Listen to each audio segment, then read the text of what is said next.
worry that we're using a lot more fuel than we should be there, Maddie, Reed. Especially when you change to an EV, though, it won't have the same effect, though, will it?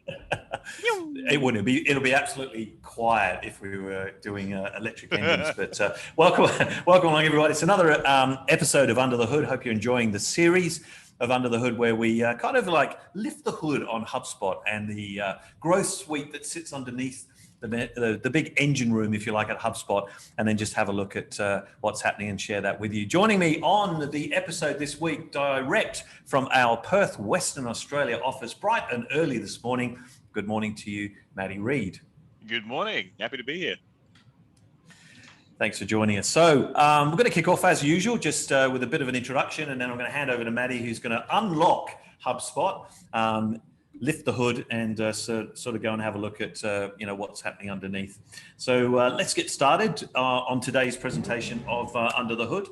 So besides myself and Maddie Reed, normally on the series we've got Michael Peach, heads up our solutions team out of the Perth office with Maddie Reed, and Gabe McCarthy, who's our strategist here in our Sydney office, who joins us here as well. So I thought I'd share this to start with. This is a quote from the wonderful Chief Executive Officer of HubSpot, Yamini Ragan, and businesses are in the crisis of disconnection. And this was the theme, if you guys attended Inbound for 2022. Their systems and data are disconnected because of cobbled point solutions, disconnected with their customers, buyers tune out of saturated channels, and they're disconnected from their peers living and working in a more hybrid world. And this is kind of something we're all feeling, this aspect of being on our own and being like a little bit disconnected.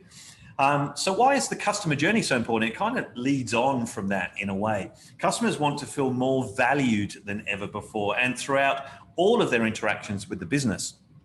So really, the very first touch point that they have with your business, right the way through to the last. And I always question that last part, because is there a last touch point?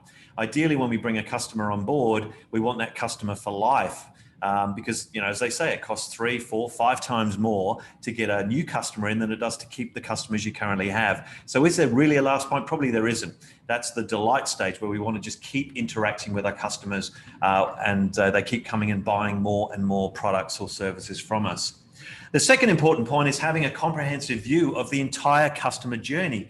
Like, it's a key part of fostering the customer connection that we have and building that relationship, because we really want to know their entire customer journey. Like, when did they come to us? How did they get to us? What is the content that they're absorbing more than ever? Anything, the tool that we can learn about our customers from data and engagement is going to be more and more important to how we can serve them even better. And easy to identify the moments in the customer journey that will actually make the best, most optimized, better conversation, because we live in a world of conversational marketing, behavioral marketing. Like, we're really after, when a customer needs something from us, how do we be the first to be there for them, to give them what they want? Almost be like, I like to say, like Google, who in some ways know what we want before we even know that we want it. I mean, that's one of the exciting things about AI and some of the new technologies that are coming on board, is really understanding our customers and their journey so that we can actually preempt what their next move is going to be, and then be able to offer them more of that, making it easier for them. I've shared this once before, but this is the overall customer journey that we try and kind of work towards, I suppose, from an inbound perspective. People come to our website as strangers. That's website traffic. We're trying to convert them as soon as they come by becoming a lead. So we know who they are. First name, last name, email is the minimum. Like, we want to understand them, and we want to then start to track their behavior and see what they're interested in so we can deliver more of what they want. We want to qualify the leads early on for sales. So by the time they get through the marketing process to the sales level of our business, we know so much about them to make the sales approach and the sales conversation more valuable and more successful. We want to constantly learn about these prospects, connect quickly with them. We want to nurture the relationship and educate prospects all the way along until they become a customer. And then it's about gathering that customer feedback, always understanding from our customers, what can we do more of? What are we doing good at? What can we do better at? Delivering exceptional service at all times. We definitely are living in that world right now where exceptional service is the key milestone for any business. Increase upsells and referrals. If we're doing the right thing with our customers, they're going to refer us to other customers, like-minded customers, to come back through the process. Plus, they're going to buy more from us. So that makes perfect sense. And then engage with those promoters, the guys that really love us. I put them on a pedestal and get them out there so that they can sort of kind of brag about how great we are and tell other people to join us. So it all starts with the customer journey mapping, and it's something, again, we've spoken about. We do this in a workshop with a lot of our clients here at Sorted Stone, in kind of places like I am today in the building, where we map out how the current journey looks. So that's involving a whole range of people, the sales team, the service team, the marketing team, and mapping out currently how a customer would come through a typical journey. And then looking at how we can optimize that. How can we add nurturing? How can we add offers and content pieces to the journey to help the customer or the prospect self-navigate through that journey themselves? So they don't need to reach out to us. I mean, we live in a 24/7 always on world right now. They're not always going to call you between 9 and 5 when your business is open. So how do you make it super easy for them to move to the next stage? That's the benefit of having something like a customer journey map. So once you've got that map, as you can see here, this is very much an interactive session where, we're getting the old Post-it notes out and sticking them up on the wall and really try to ideate about how we can make the buyer journey more seamless, more engaging, and obviously at the end of it, more successful. Then comes in the data that backs this up. So once we've got all of that, and what we're going to share with you today, or Maddie's going to share with you, is a new tool that HubSpot has that can actually track digitally how that customer journey is performing. So you can see something like this, what emails are being delivered and opened, what are your click-through rates? And this is all real-time data that can be visually in front of any of your team. So your sales team, your marketing team, your service team, what I like to call the revenue team, because everybody's responsible for each part of the engagement and ultimately each part of driving revenue for the business. You can actually have a look at that. You can see how many people have spoken to sales, how many people have become a customer and deals lost. So instead of having individual dashboards that just are looked at in silo from the marketing team to the sales team, this gives you this overall view of analytics across the whole journey, which is very, very exciting, I think, for any business to be able to see. It's available now in Marketing Hub Enterprise. And what it really does, I think, the takeaways here are better insights. I think that's the most important thing, better insights into which conversion points need optimization and which points are truly making a difference. So you can constantly be tweaking in real time that whole journey so that more people are going through it, reaching sales, becoming a successful long-term customer, because you're constantly always improving the experience of working with your business. And why is it so important? I mean, we could just sit back and say, well, it makes sense, but why is it so important? Well, 91%, these are like statistics nowadays, 91% of customers say in surveys galore that they are more likely to shop from brands that recognize, remember, and provide them with relevant offers and recommendations. And businesses, this is the big one. This is the one that really hurts. Businesses, they say, are missing on $1.6 trillion globally on losing customers to their competitors. So imagine the amount of dollars by not looking after your customers across the whole buyer journey. Like, it's costing your business big time, and as I said at the beginning, 3 to 5 times more expensive for you to go and find a customer that may or may not stay with you than actually look after the ones you currently have. So today we're going to be looking at customer journey analytics, a brand new feature just released at Inbound this year, and something super exciting that kind of takes us behind the scenes, if you like, of HubSpot. So I'm going to hand the reins over to the very capable Maddie Reed. Thank you very much. No, it is a pretty exciting one, if I'm totally honest. It's one of these things, like you say, it came out of Inbound 22.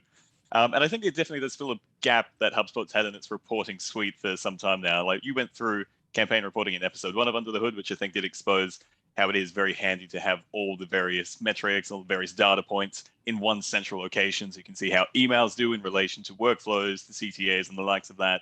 And, there's always been funnel reports in HubSpot, but at a basic level, so you can see kind of how lifecycle stages will filter down, or maybe how deal stages will progress. But there's never kind of been something that kind of fills that niche in the middle there, something which you're able to see a nice sequential view of, okay, how are these assets affecting this funnel-like structure? So I'll start sharing my screen. As you've tempted at the beginning, we'll have a little peek under the hood, as it were.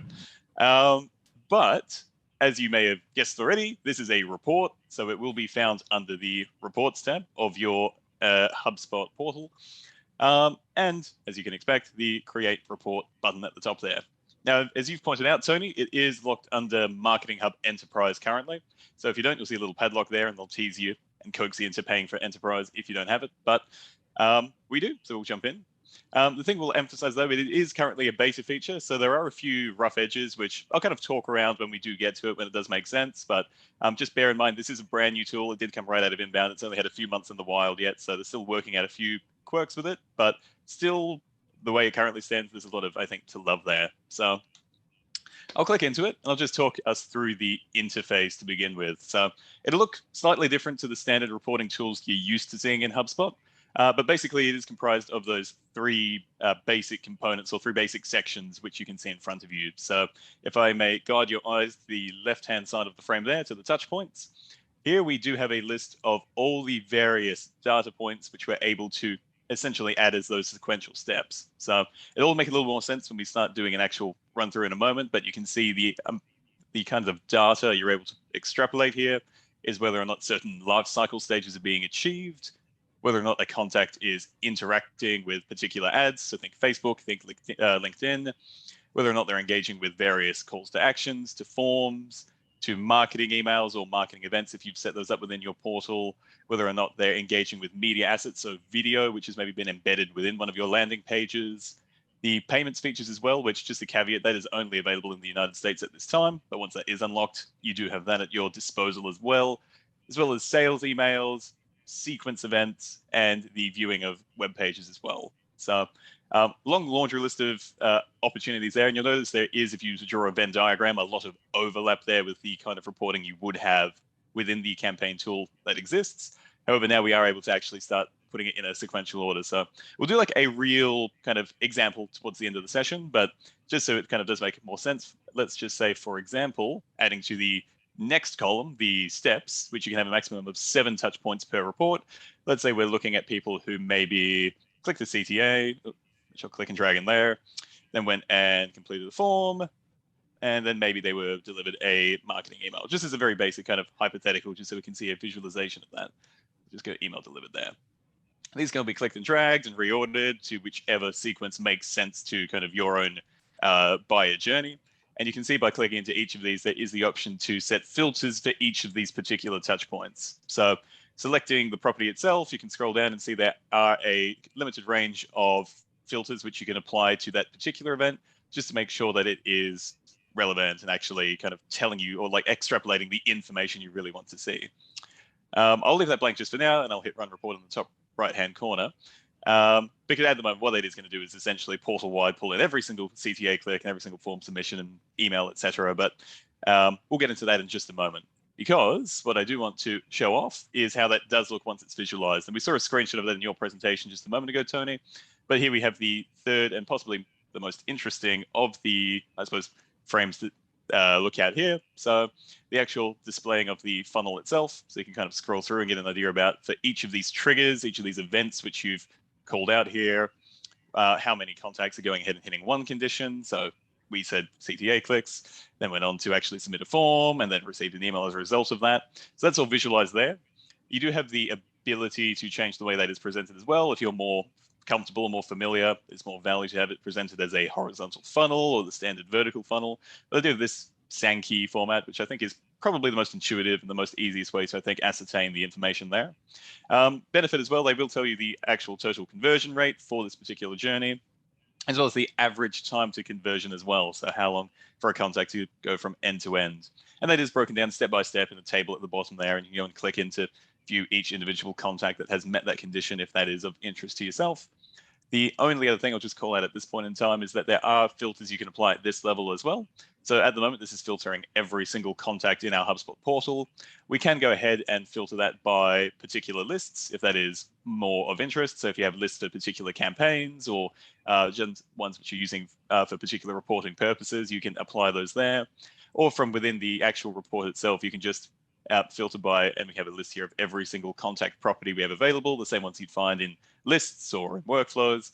So you can go ahead and just filter that then and there if you did want to.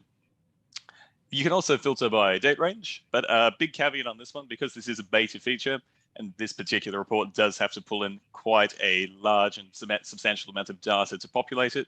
it can only go 30 days in the past at this point in time. So important to remember that the data you see is not reflective of maybe your entire campaign. If you've been running more than 30 days, you might get an initial jump thinking, oh, hang on, how come the numbers are so low there? Just bearing in mind, take it with a pinch of salt. It can only do 30 days for now.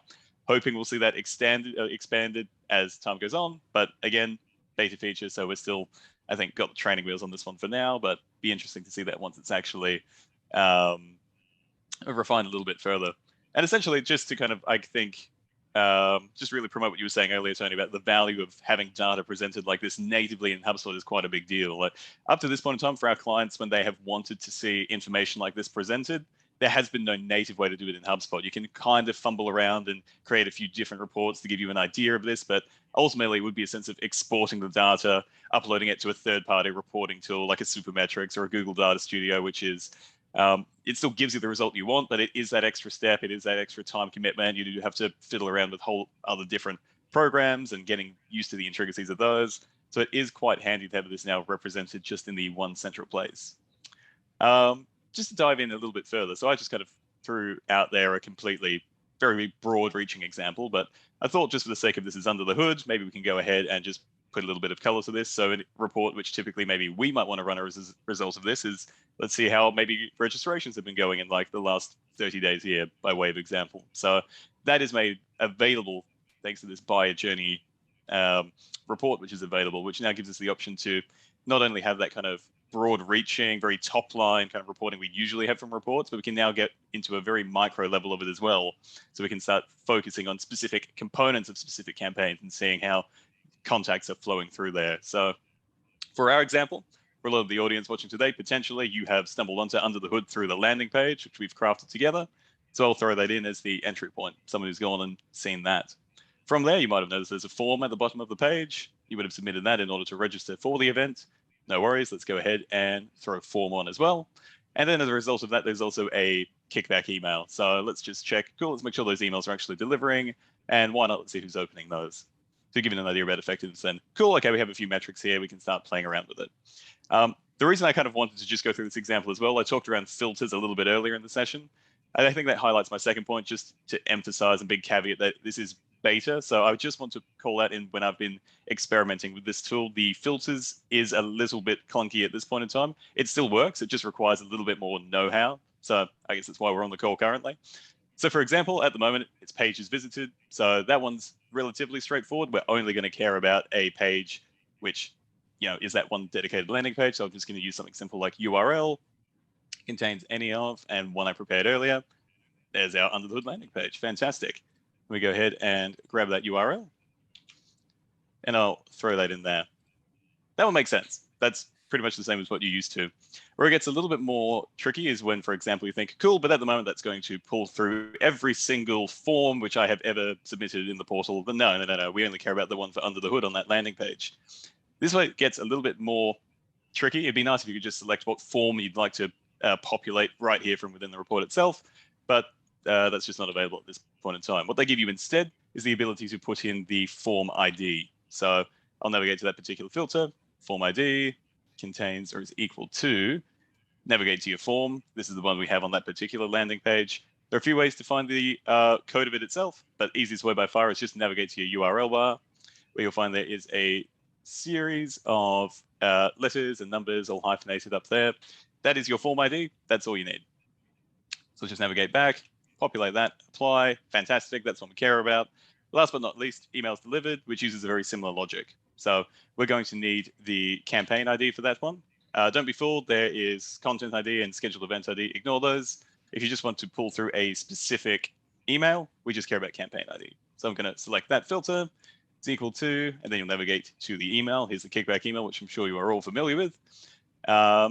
And what you're going to want to do is hit See Details, and then at the very bottom, you'll find Internal HubSpot ID.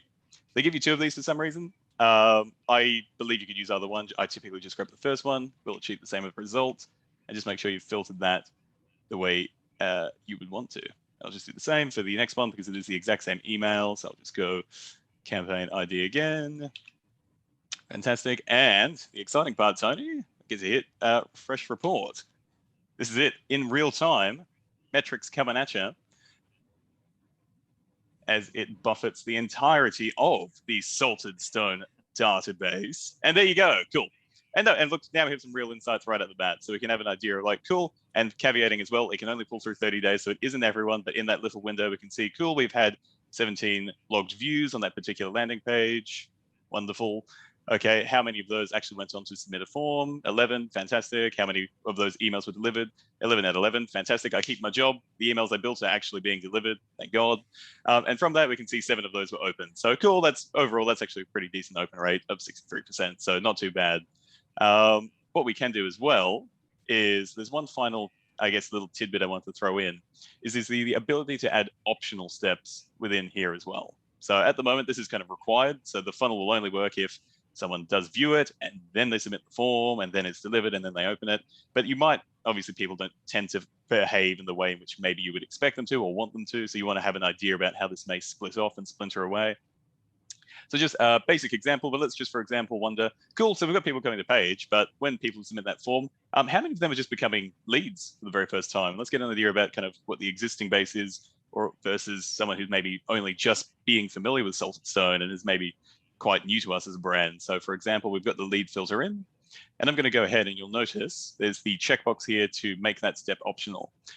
You can't do that through the beginning or the end event. However, for anything in the middle, you can go ahead and select that. And just to show you the effect that has, we'll refresh the report again, just to factor that in. So we can have a visualization of how that will look when it crunches the behemoth that is the Salted Stone database. And there we go, cool. So we can see where we've thrown lead in. It is an additional trigger here, it's an additional step, but we can see it does swan away a little bit. So, oh, fantastic, we had 11 forms submitted and 11 emails delivered. However, we see, oh, okay, well, about half of that almost became leads at that point in time when completing that form. So we have an idea now about, okay, cool. So we have, about half the people in the last 30 days became leads as a result of being interested in under the hood, and the others were already kind of known to the brand and had come in through various other means.